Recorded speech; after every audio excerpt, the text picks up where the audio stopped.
Yo creo que la lesión más fuerte que yo tuve fue una fractura facial por un golpe. Yo jugué rugby por casi 12 años y me fracturé en 3 pedazos la mitad de la cara. Y en parte es también por lo que yo entiendo muchas veces a mis clientes. Muchas gracias por este espacio. Le quería agradecer no solo a nivel paciente, sino a nivel persona, porque me hubiera encantado conocerlo 2 años antes o cuando recién yo comenzaba con lo de mi lesión. Me hubiera ahorrado fisios, quiroprácticos, tiempo, inclusive hasta un desgaste articular. Entonces me gustaría que le explicáramos a todos cuál es tu profesión. Claro que sí, Kevin, bueno, encantado de poder colaborar contigo. En resumen, pues bueno, yo nací en la Ciudad de México, yo soy médico cirujano, egresado de la UNAM, de la Facultad de Medicina en CEU. Hice mi especialidad en Medicina del Deporte y Rehabilitación en la Universidad Autónoma de Nuevo León. Estuve allá 4 años, del 2016 al 2020, y posteriormente regresé a la ciudad e hice un posgrado que fue una alta especialidad en Evaluación y Desarrollo Físico Deportivo, y actualmente estoy cursando una maestría en Ciencias. La verdad es que el aprendizaje nunca termina y pues todo esto es buscando que sea un beneficio justamente para la práctica y para ustedes los atletas. Pero, ¿por qué deporte? O sea, ¿dónde se encamina esa parte del ser deporte? También cuenta con un consultorio fisio, ¿no? Me comentaba. Bueno, el concepto de amalgamar el deporte con la medicina pues surge básicamente de mi vida diaria, porque desde pequeño yo estuve muy vinculado con el deporte siempre. La verdad es que mis padres siempre buscaron tenerme en alguna actividad y yo creo que parte del deporte es eso, es formar personas. El deporte siempre inculca valores, inculca disciplina, inculca un buen comportamiento y apego a las reglas. Entonces yo creo que cualquier persona que esté vinculada al deporte desde edades tempranas siempre va a tener un buen arraigo.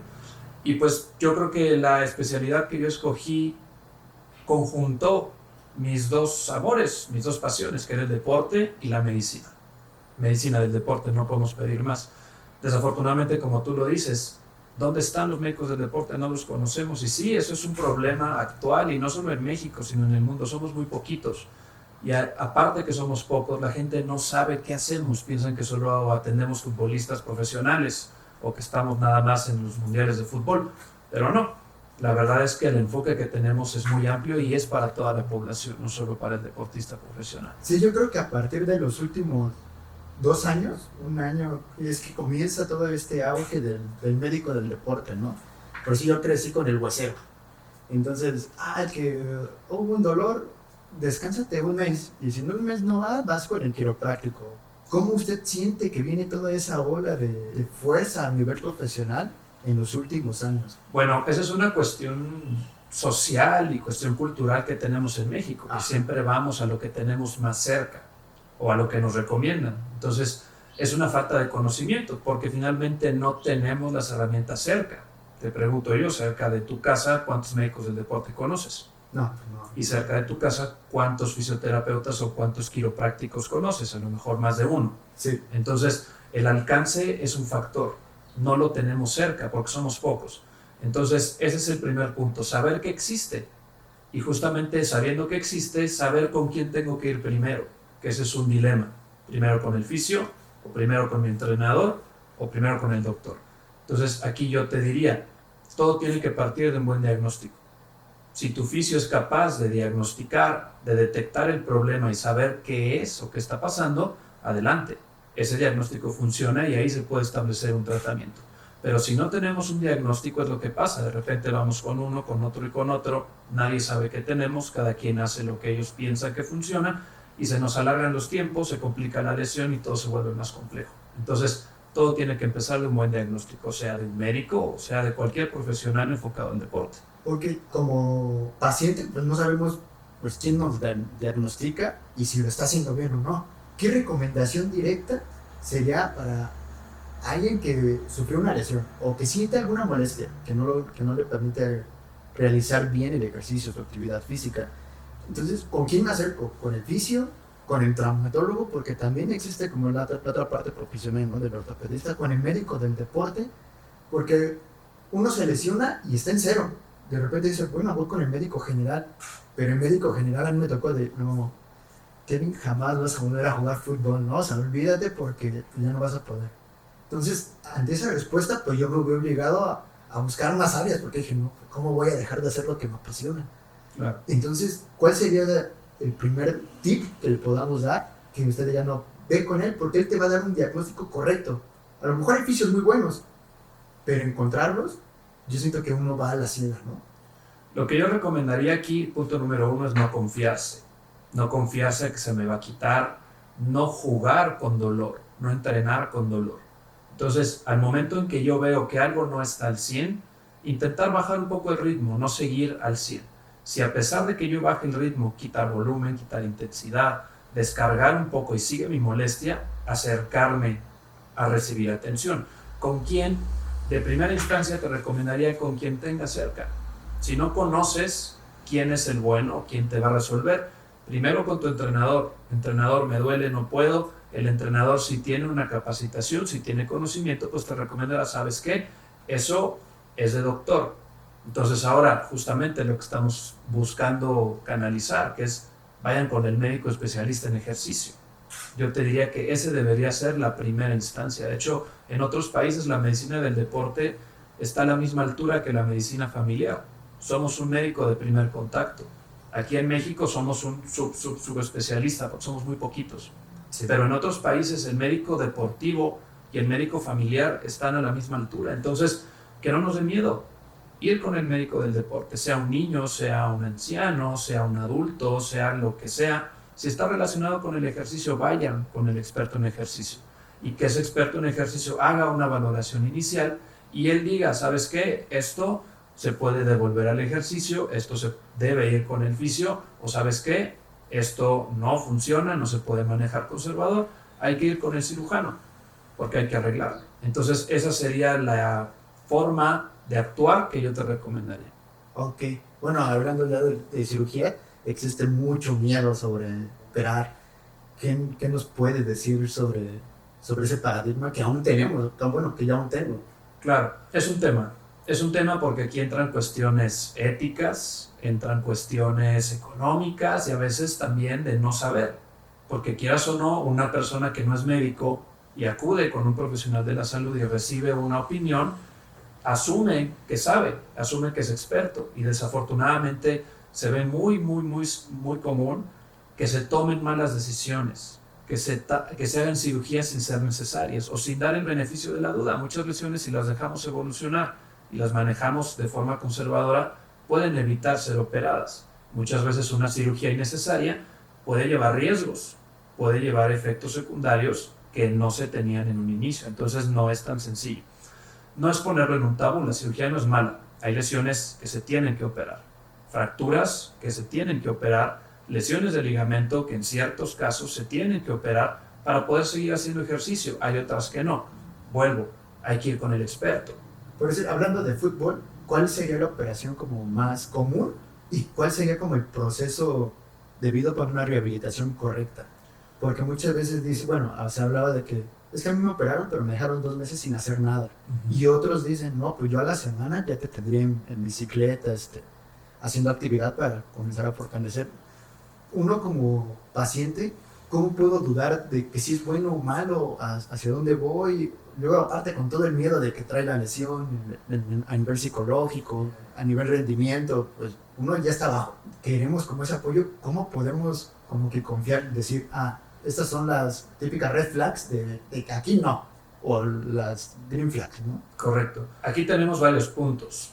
El acercamiento con el médico para decir, ¿es el correcto? Depende mucho de la relación que se hace con el médico. Una cosa es la preparación de la persona con la que yo acudo, que eso se puede ver con sus certificados. Normalmente nosotros como médicos nos obligan a certificarnos por un consejo, cualquier especialidad. Consejo de ortopedia, consejo de deporte, consejo de la especialidad que tú quieras. Entonces, ese sería un primer buen paso. Ver que mi médico o quien yo voy a ir por atención esté certificado, esté avalado por un organismo que corrobore, que sabe y que se formó. Hay muchos médicos con título de médico que no tienen esos certificados. Entonces, como persona o como paciente sería un buen primer paso. Corroborar que mi médico esté certificado por el consejo que le corresponda. Ahora, si sabe o no sabe, Eso es un tema. Eso Es un tema porque una cosa es que esté preparado y la otra cosa es que tenga experiencia y que tenga certeza, que tenga tino, que sepa manejar la lesión. De repente nos llegan lesiones que no son de nuestra área, que no estamos acostumbrados a ver, y también hay que ser humildes. Uno como médico decir, ¿sabes qué? No sé. Se vale decir no sé. ¿Sabes qué? Te voy a recomendar con el que sabe y referir. No podemos saberlo todo. Y ahora lo que comentabas, a uno lo pararon 2 meses, a otro no lo operaron, a otro lo pararon 6 meses. Ahí es muy variable. Depende de la lesión, depende de la cirugía que se haga, depende de la actividad que haga, depende de la edad. Son muchos factores por los que uno determina los pasos a seguir. No es como una receta de cocina y todos los que se tuerzan la rodilla se les hace lo mismo, 1, 2 y 3. Todo tiene que ser personalizado. Una buena práctica médica es una medicina personalizada, individualizada, progresiva, con metas a cumplir para que la persona pueda alcanzar sus objetivos. No podemos tratar a todos de la misma forma. ¿Y usted ha tenido alguna cirugía, alguna lesión en este fuerte que le haya marcado? En lo personal, muchas. A ver, Muchas y en partes también por lo que yo entiendo muchas veces a mis clientes, porque llegan sin poder hacer su actividad, llegan con miedo, que no saben si se tienen que operar o no, y quieras o no, el haber pasado por eso en mis tiempos como deportista, pues me da un contexto, me da empatía para poder entender su problema. Yo creo que la lesión más fuerte que yo tuve fue una fractura facial por un golpe. Yo jugué rugby por casi 12 años y pues digo, es un deporte de contacto en donde está uno sujeto a tener N cantidad de incidentes y justamente recibí un impacto accidental sobre el rostro y me fracturé en 3 pedazos, la mitad de la cara, piso de la órbita, pared lateral y el maxilar. Y pues sí, como tú lo mencionas, es miedo. Escuchar el crack adentro de tu cabeza como si se hubiera roto algo, no saber que si estás chueco, si vas a ver, si no vas a ver, es mucho miedo. Entonces, acercarte a un profesional siempre te da tranquilidad. En ese caso yo fui a 3 médicos, yo fui a 3 opiniones y finalmente pues cayó todo en cirugía. Y afortunadamente fue un buen procedimiento, no tuve ningún problema, tuve buena recuperación y pude seguir jugando. ¿A qué edad fue eso? A mis 25 años. A mis 25 años y pues sí, tuve un periodo yo creo que de 6 meses donde no tuve actividad y algunos médicos me dijeron que no iba a volver a hacer mi ejercicio, no iba a hacer mi deporte y algunos otros me dijeron puedes, sin embargo y afortunadamente pude tener una buena recuperación y pude hacer mi deporte sin ningún problema y no tuve ningún impedimento para ello. Ahora lo practica. A la fecha ya no, a la fecha ya no. Por pandemia no he podido retomarlo, me encantaría, espero que dentro de poco pueda retomar, pero no lo practico actualmente. ¿Y cómo vive también la parte psicológica? Porque bueno, ya los doctores le pueden decir, pues ya estás bien, puedes comenzar a retomarlo, pero sufrió como esa parte mental de decir, no, mejor ya no, o siempre sí. O sea, ¿cómo vivió esa confrontación entre su mente y usted? En ese aspecto es una de las partes más complicadas de una recuperación o de una rehabilitación. Fuera de que el tejido sane y quede funcional, es quitarse el miedo a volver a la actividad que nos lastimó. Y ese es un proceso, es largo. Finalmente conlleva un duelo, conlleva un proceso de negación, conlleva un proceso de entender la lesión y de irlo retomando. Finalmente es parte del manejo que tenemos que llevar como médicos. Cuando estamos en una esfera ideal, por ejemplo en un equipo profesional, pues tenemos diferentes herramientas. Tenemos al psicólogo, un psicólogo deportivo que es gente que justamente tiene estrategias y tiene técnicas específicas para tratar con eso, para controlar al deportista sus emociones, entender sus miedos y canalizarlos de forma que puedan recuperarse. A veces en la práctica cotidiana pues no tenemos esas herramientas, las usamos en casos muy peculiares y muchas veces ese trabajo de psicología pues lo tenemos que hacer nosotros en una consulta o apoyando al paciente, quedando disponibles si tienen una duda, que les molestó un ejercicio, que no saben si hacer o no hacer, estar disponibles para que la persona tenga ese respaldo y podamos irlo acompañando en su proceso de recuperación. Sí, bueno, en mi caso, pues usted me dijo, ya puedes jugar, ¿no? Cómprate la rodillera y ya podemos jugar. Y yo todavía ¿en serio, Doc? Denme otro mes. Claro.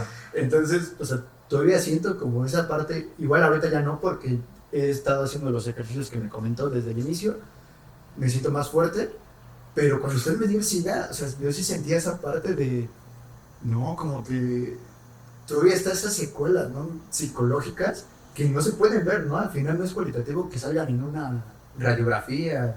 Yo le agradezco porque también no solamente nos apoya en la parte de consultorio, sino si tenemos alguna duda vía WhatsApp, pues ahí está, ¿no? O sea, siempre nos está apoyando, siempre nos está monitoreando que los ejercicios sean correctos, alguna duda referente a medicamento, etcétera, pues no nos deja. Y, y eso no solo es un común punto, es una ayuda del cielo, porque ante este miedo que se tiene y esta incertidumbre social que hemos estado hablando, pues que no nos deje solo o solamente, no, pues espérate hasta el mes a consulta, es de mucho, güey. Sí, claro. Aparte, una cosa que yo busco mucho en las personas es que entiendan el por qué pasó la lesión, que entiendan cómo pueden evitar que suceda la lesión y qué es lo que va a pasar, explicarles, porque muchas veces salen del consultorio sin entender qué fue lo que pasó, qué fue lo que se rompió o por qué pasó. Entonces, cuando quedan esos huecos, pues obviamente hay más riesgo de que vuelva a suceder una lesión, porque no estamos solucionando el problema. Entonces, cuando uno explica claramente y la persona se va confiada de que ya sabe qué pasó, también es parte del proceso de quitarse el miedo, porque ya sabe qué no debe hacer. Entonces, es un proceso educativo, es un proceso terapéutico lo que tenemos que hacer en consultorio, no es nada más venir y darles una receta y buena suerte. O sea, yo sé que como profesionista es excelente, o sea, yo siempre lo recomiendo, ¿no? Pero siento que hay mucho todavía que hacer a nivel sociedad. O sea, despertar a todos padres de familia, a educar a niños de 5 o 6 años que se hagan esa cultura de que hay un médico especializado en el deporte. Comenzar a fomentar todo ese conocimiento que aún está muy, muy, muy dormido en México, ¿no? Sí, claro. De hecho, ese es un problema masivo aquí en México, que en México no nos preocupamos por la prevención. No nos educan a anticipar un problema. No nos gusta gastar si yo no veo que me van a dar algo. Y la prevención es eso. La prevención es básicamente acudir a que me digan qué no hacer para evitar lesionarme. Entonces, la medicina en México es mucho terapéutica. Siempre vemos ya la lesión. Tenemos que tratar la lesión, curar la lesión, en lugar de anticiparla, educar a la gente, instruirla, guiarla para que no llegue a la lesión. Y la medicina deportiva en buena parte es medicina preventiva, desafortunadamente es lo que menos hacemos. Es muy rara la gente que viene a pedir una opinión para no lastimarse. Sí llegan, pero son la minoría. Ya cuando tenemos el hoyo vamos a quedar tapper, ¿no? Pero exactamente. Ok, aquí a un niño que va iniciando de 6 a 8 años, ¿qué recomienda que el padre de familia tiene que estar viendo para decir, mi hijo tiene que, lo voy a llevar al médico, lo voy a llevar con el especialista? Pues el niño no sabe, el niño solamente va a correr, va a jugar, pero a nivel de postura, que el padre de familia, ¿cómo lo puede hacer? Entiendo que la primera opción sería, ¿qué deporte quieres practicar? Vamos con el médico del deporte y que nos diga qué tan viable o qué tipo de ejercicios pueden favorecer para que puedas practicar la actividad que ellos quieren, ¿no? Mayor rendimiento. Con los niños es un caso peculiar porque no podemos forzarlos. Nuestro papel en el ejercicio del niño es básicamente fomentarlo y estimularlo. El niño tiene que encontrar su actividad.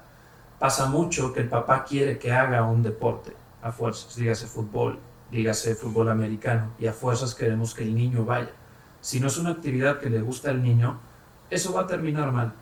O la va a odiar, o se va a lesionar, o no se la va a pasar bien, y la va a hacer un tabú, la va a hacer un bloqueo, no le va a gustar. Entonces el niño va a tender a no hacer ejercicio, porque se la pasa mal, lo molesta, no le gusta, le pegan, se lastima, no es su actividad. Entonces, en niños tan pequeños, 6 hasta los 10, incluso 11 años, simplemente tenemos que guiarlos, estimular que hagan actividad, que se suban a una bicicleta, que vayan al parque con fútbol, si les gusta el fútbol, meterlos a una escuela para que tengan acercamiento al deporte.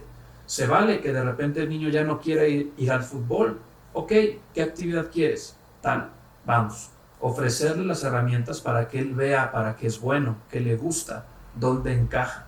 Ese es el rol que se debe tener en el niño.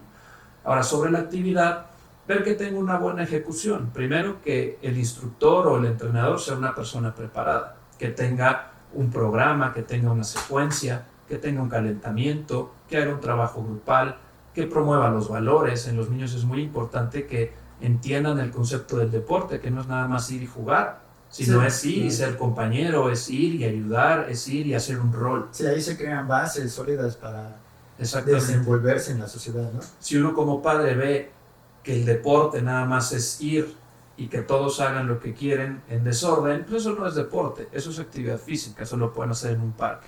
Entonces, cuando vemos que hay un orden, que hay una progresión, es un buen ejercicio. Si al niño le gusta, es un buen ejercicio. Si el niño quiere más o busca meterse más a fondo, es un buen ejercicio. Cuando tienen edades mayores ya cambia, ya pasa de esa actividad a hacerlo competitivo, a especializar al niño. Ahora sí, hay que ver que entrene integralmente, que coma bien para que termine de crecer correctamente, que desarrolle habilidades específicas, hacerlo en una escuela con gente preparada para que el niño tenga una buena línea y alcance un nivel bueno de ejecución en el deporte. Pero cuando son tan pequeños, nada más es guiarlos y estimularlos al ejercicio. Y por decir, ya hablando de los jóvenes, a nivel general, ¿cuáles son las lesiones más comunes en el fútbol? En fútbol, pues bueno, yo te diría que los esguinces en general, esguinces de tobillo, esguinces de rodilla, en menor medida las lesiones por sobreuso, que pueden ser las tendinitis, dolor igual en tobillo, dolor en muñeca, que no se asocia a un golpe. Lesiones musculares, por ejemplo, que se asocian al sobreentrenamiento, que se asocian a un mal manejo de cargas que terminan por lastimar el tejido. Vuelvo, no son lesiones de un golpe, son lesiones que pasan por sobreuso en una actividad. Ok. ¿Y existe alguna manera de cuantificar el sobreentrenamiento, el sobreuso? O sea, porque hablamos de que, bueno, más bien es como escucha tu cuerpo, ¿no? Pero a una edad de adolescente motivado, de que quiere ganar un campeonato, quiere ganar el torneo, pues lo pierde, ¿no? De vista. Al contrario, dice, ponle más kilos o corro más millas, porque pues lo importante es el no pain, no gain, o entre más entreno, mejor, ¿no? ¿Existe algún método? Sí, sí hay. De hecho es complejo. Eso justamente es el papel que hace un médico deportivo dentro de un equipo. Justamente junto con el preparador físico, junto con el fisio, se llevan controles de cargas. Hay forma de cuantificar, son encuestas que se le piden al atleta hacer al término de cada sesión y el atleta puntúa o califica qué tan intensa sintió la sesión. Todo esto se suma a lo largo de por lo menos 20 días y se asocia a cuánto ejercicio hizo. Cada entrenamiento se tiene que anotar. Corrió tantos kilómetros, la sesión duró tanto tiempo, se hicieron tal y cual cosa, porque todo eso es el volumen. Entonces se toma el volumen de 20 días, se toman las calificaciones de 20 días y se saca una variable que se llama índice de carga agudo crónico y ese me da un número. Entonces, si ese número lo tengo por encima de mi punto de corte, digo que mi atleta está sobreentrenado. Si lo tengo por debajo de mi punto de corte, significa que está infraentrenado o en el promedio, que es en donde debe de estar. Eso te lo digo cuantificable, es complejo, no es algo que uno como deportista recreativo pueda hacer. No, Necesita además, seguimiento. sí, además el futbolista, pues no creo que tengas el conocimiento, a él le van a poner los ejercicios y los va a hacer. Pero el entrenador debería de saber esto o va acompañado del médico. Por decir, ¿usted cómo podría asesorar a una persona sana? Le podría dar como esa escaleta, ese promedio, ese examen para que de manera diaria lo pueda ir cuantificando. De hecho, esto es conocimiento que los entrenadores tienen. Un entrenador con formación, pues esto es parte de las cargas, es parte de la planificación. El entrenador se tiene que cerciorar de no quemar a su atleta. Entonces, lo que yo les comento a las personas así de forma coloquial es buscar que no todos los entrenamientos sean iguales. Debe haber entrenamientos intensos, debe haber entrenamientos moderados y debe haber entrenamientos de descarga o días en donde no se trabaje para dejar descansar al cuerpo. Si yo detecto que de mis 5 entrenamientos de la semana, los 5 son intensos, con una forma sencilla, del 0 al 10, 0 es que estuvo muy sencillo, no me generó ninguna carga, y 10 es que de plano no lo pude terminar, llegué a estar exhausto. Calificar cada práctica. Si cada práctica está por encima de 7, por encima de 8, 7, 8, 9, 8, 10, significa que no hay una buena modulación. Eventualmente me voy a romper algo porque me voy a sobreentrenar. Si mis entrenamientos van, uno fue en 3, uno fue 8, uno estuvo en 5, hay modulación, están jugando con las cargas, eso es bueno. Entonces es una forma práctica en donde uno como atleta puede hacerse la idea y acercarse al entrenador. Oiga, profe, todos los entrenamientos están siendo muy pesados, no me estoy recuperando, estoy llegando al día siguiente ya cansado, podemos modificar algo, y muchas veces el entrenador se da cuenta y modifica. Es la forma como yo les recomendaría. Y por decir, hablando ya en adultos, de los que están trabajando y quieren retomar el equipo de sus vecinos, de la sociedad, ahí, ¿cómo podemos implementar este tipo de técnica? Porque no es como un entrenador, sino es más bien el de que, bueno, pues yo voy a salir a correr. Ahí es un arma de doble filo. Existe el concepto descrito del guerrero de fin de semana. Es esa persona que solo juega. En México lo vemos mucho con el fútbol, la liga de los domingos, la liga del sábado, en donde solo vamos a jugar. Llego, me cambio, me meto a jugar, lo que me toque y me voy. No hay entrenamiento, no hay seguimiento, no hay desarrollo de habilidades, no hay un acondicionamiento físico. Entonces, eso pues obviamente es meterse a la boca del lobo. Me voy a lesionar o me voy a cansar muy rápido, no lo voy a disfrutar. Entonces, ahí la mayor recomendación es no sean guerreros de fin de semana, dedíquenle 1 o 2 días a la semana justamente a salir y trotar un poquito, ir al gimnasio, ir a hacer un poquito de ejercicio de fuerza para prevenir una lesión y para aquí usted lo puede apoyar, o sea, puede venir con el adulto, el compañero, y ok, veo que a través de los años, pues tuviste un cierto desgaste en esta parte, o veo que ya tuviste una lesión en particular de tal lado, te recomiendo una serie de ejercicios, bueno, usted a mí me hizo una rutina de ejercicio con el que me va a permitir llegar a un mejor rendimiento el fin de semana. Sí, claro, de hecho esa es nuestra herramienta como profesionales del ejercicio o del deporte. Justamente mi herramienta principal es el ejercicio. Yo me encargo de personalizarlo, de ver qué perfil tienen, qué objetivos quieren alcanzar, qué problemas traen, para que no sea un ejercicio lesivo, que no les genere más dolor, que es lo que pasa. De repente quieren entrar al gimnasio, pues se lastiman más, no les da el beneficio que buscan. Simplemente dándole un enfoque, aterrizando el ejercicio a sus necesidades, se pueden alcanzar los objetivos que se deseen. Y por eso, ¿cuál es la lesión más común que trata? Pues digo, depende mucho la persona. Adultos mayores, por ejemplo, son muchos problemas de espalda, problemas de desgaste articular de rodillas, desgaste articular de hombro. En personas jóvenes, pues son más golpes, torsones, esguinces de tobillo, esguinces de rodilla, lesiones, por ejemplo, de mal uso del gimnasio, desgarros musculares. Depende mucho el rango de edad de la persona. Ok, así como un ejemplo de 18 a 30 años. Pues yo diría que son problemas en las rodillas, sobre todo si hacen algún deporte de forma regular. Por ejemplo, el fútbol, que es lo más común, casi siempre acuden por dolor de rodillas. Y este dolor de rodillas puede ser por inflamación del cartílago, sobre todo en gente joven. Todavía no llegan a tener un desgaste franco, pero el cartílago se sobretrabaja, se inflama, y eso es lo que normalmente les da problemas de dolor. ¿Algún método para evitar ese desgaste articular? Diagnosticar. Hay que saber cuál es el problema. De repente hay gente que tiene desalineamiento en sus rodillas, entonces al estar corriendo desalineados, pues obviamente sobrecargan la articulación. Ahora, gente que a lo mejor no tiene flexibilidad, y eso le condiciona también alteraciones en la marcha, alteraciones en la carrera, y eso sobrecarga la articulación. Entonces, ante la duda o ante el dolor, siempre hay que acercarnos a tener un diagnóstico y sobre el diagnóstico trabajar el problema. Se habla mucho, en los videos de YouTube, los 10 mejores ejercicios anti-esguinces de tobillo. ¿Qué opinan? ¿Se puede hacer ejercicios de manera generalizada? A lo mejor muy global, ¿no? Porque no se puede dar algo tan específico a toda la población. Pero, ¿cuál es su opinión? ¿Y cuál sería, en un momento dado, como el top 5 para antilesiones en fútbol? Yo estiraría, yo haría tales ejercicios concéntricos, céntricos. ¿Qué hay de eso? Ok, ahí también estamos lidiando con un monstruo, que son la comunicación por internet, las redes sociales, en donde ya hay un intercambio de información magno. Entonces el alcance se vuelve más sencillo. A veces la gente, sin saber, busca un video de ejercicios y consigue 100 diferentes. Entonces, En México y en el mundo, para combatir el sedentarismo hay una frase que se usa mucho, que es algo es mejor que nada. México está en el segundo lugar de la inactividad física. Somos muy obesos, somos muy sedentarios, tenemos muy malos hábitos. Entonces, en nuestro entorno lo que tenemos que buscar es hacer algo.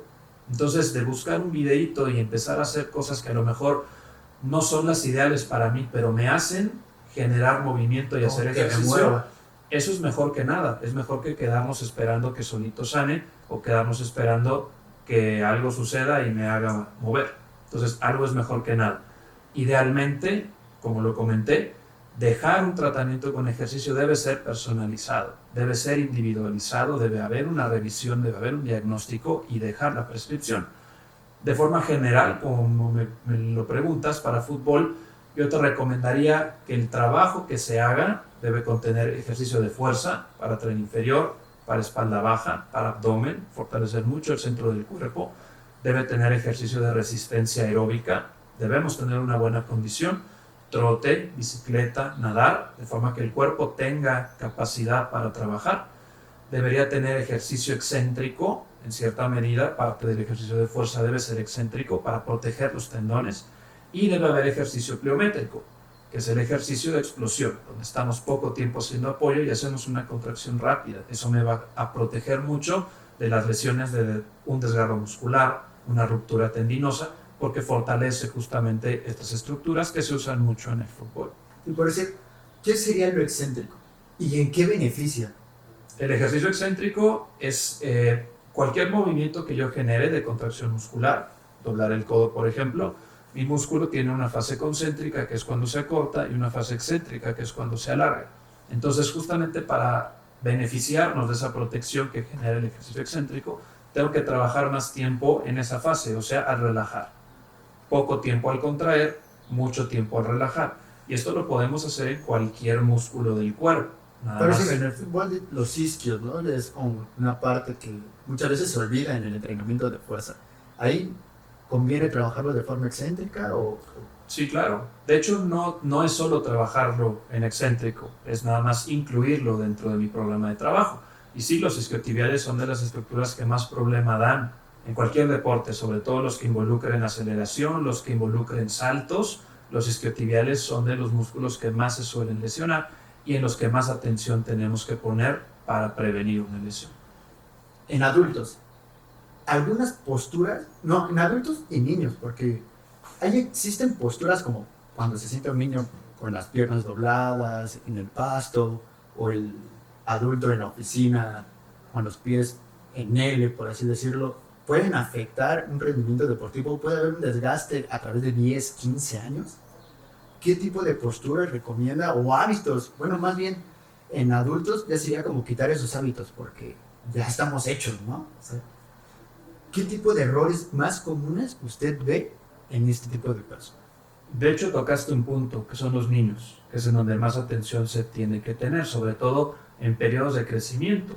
Tenemos etapas en donde el cuerpo crece de forma más acelerada y justamente son puntos críticos, en donde si no se busca corregir una postura, es una postura que puede conllevar una alteración, un daño. Entonces, en los niños es muy importante evitar que se hinquen, evitar que se sienten en flor de loto, evitar que se apoyen sobre articulaciones, por ejemplo, estar en 4 e hincarse, que es lo que más común se suele recomendar, justamente para evitar que los huesos no se desalineen, porque esa es una posición que afecta el crecimiento del hueso. Pueden moldearlo y hacerlo que se haga desviado, y eso altere la marcha, altere la postura, y cuando el niño deje de crecer va a quedar una alteración. Y como bien lo comentaste, en el adulto es muy complicado modificar una alteración porque ya terminó de crecer. En el adulto lo que se hace es compensar, ver qué alteraciones tiene el cuerpo y ver si con una órtesis, con alguna cuestión extra al cuerpo, se puede compensar ese desalineamiento o esa alteración. Pero más que prevención, pues es recomendar evitar posturas viciosas. Por ejemplo, la gente trabaja mucho ahora en computadora, entonces es recomendarles que su entorno de trabajo sea cómodo, sea ergonómico, que no fuercen posturas de doblar el cuello, de estar con los brazos levantados, que las muñecas no se queden dobladas mucho tiempo, para evitar que las articulaciones se sobrecarguen. Esa es la recomendación principal que yo les doy. Perfecto. ¿Algo con lo que me gustaría acabar? Pues bueno, siguiendo con el tema inicial, que es dar a conocer e invitarlos a acercarse justamente para ahorrar tiempo, ahorrar en ocasiones dinero también, que estamos usando en terapéuticas que no son las que nos van a funcionar. Los dejo con una frase que dijo Richard Feynman el siglo pasado, en 1965, él fue premio Nobel de Física.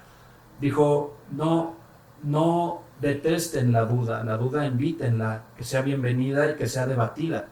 No es malo decir no lo sé. Y ahora yo les complemento con una frase mía que es: el problema está en quedarse sin saber. Perfecto. Pues muchas gracias, Francisco, por todo. Por nada, querido. Y pues los invito a que revisen sus redes sociales. Es sin duda excelente para mí. Yo lo reitero nuevamente, me hubiera encantado conocerlo hace 2 años, su recién iniciado en lesión. Entonces les dejamos sus datos aquí abajo y pues muchas gracias por todo. Por nada, Kevin, encantado.